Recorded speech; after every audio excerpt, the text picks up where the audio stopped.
नमस्कार, मैं आपके साथ विभा उपाध्याय और आप देख रहे हैं न्यूज़ 18 बिहार झारखंड का डिजिटल प्लेटफॉर्म।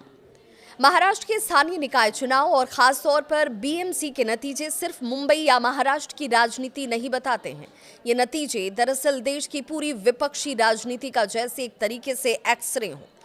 और इस एक्सरे में सबसे बड़ा सवाल बिहार के नेता प्रतिपक्ष तेजस्वी यादव के सामने खड़ा किया है।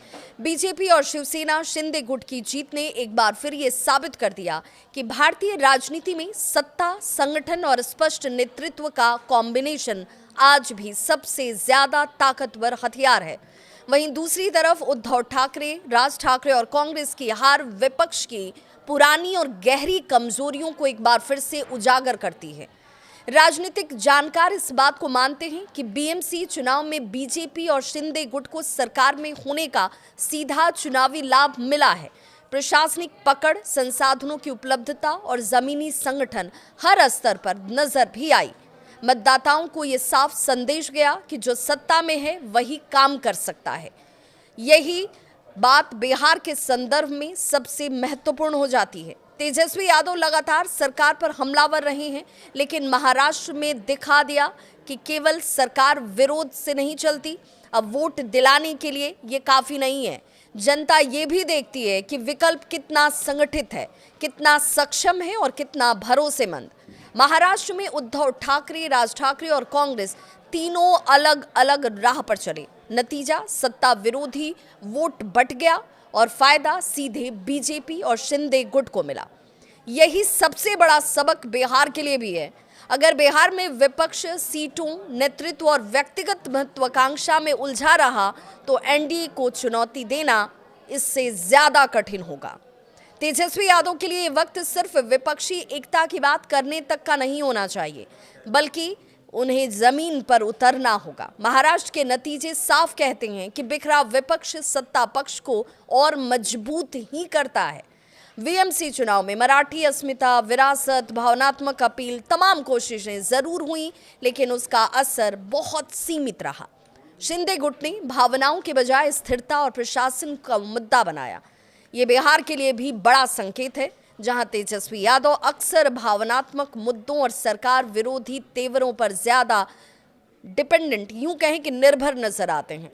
महाराष्ट्र के नतीजे बताते हैं कि सिर्फ भावनाएं नहीं, ठोस स्थानीय मुद्दे, स्पष्ट रोड मैप और भरोसेमंद एजेंडा आज की राजनीति में लोगों को लुभाता है, उनके करीब लाता है, निर्णायक साबित करता है। बीएमसी चुनाव में ओवैसी का अपेक्षाकृत बेहतर प्रदर्शन एक और सच्चाई सामने लेकर आया। सीमित लेकिन स्पष्ट वोट बैंक और मजबूत संगठन चुनाव में बड़ा असर डाल सकता है। यही चुनौती बिहार में भी है, जहां ओवैसी पहले ही विपक्षी गणित को उलझा चुके हैं। अगर मुख्य विपक्षी दल अपने परंपरागत वोट बैंक को एकजुट नहीं रख पाए तो छोटे दल बड़ा नुकसान जरूर कर देंगे। बिहार में इसका उदाहरण पहले ही देखा जा चुका है। बीजेपी और शिंदे गुट ने मतदाताओं के सामने एक साफ नेतृत्व और सत्ता का चेहरा रखा। वहीं उद्धव ठाकरे और कांग्रेस के मामले में नेतृत्व को लेकर हमेशा से असमंजस नजर आया। बिहार में भी यही खतरा तेजस्वी यादव के सामने है। बीएमसी जैसे शहरी चुनाव ये साफ कर देते हैं कि शहरी मतदाता अब सिर्फ नारों से प्रभावित नहीं होता, वो चाहता है प्रशासनिक क्षमता, स्थिर सरकार, रोजमर्रा की सुविधाएं। बिहार में भी शहरी वोटर की भूमिका तेजी से बढ़ रही है।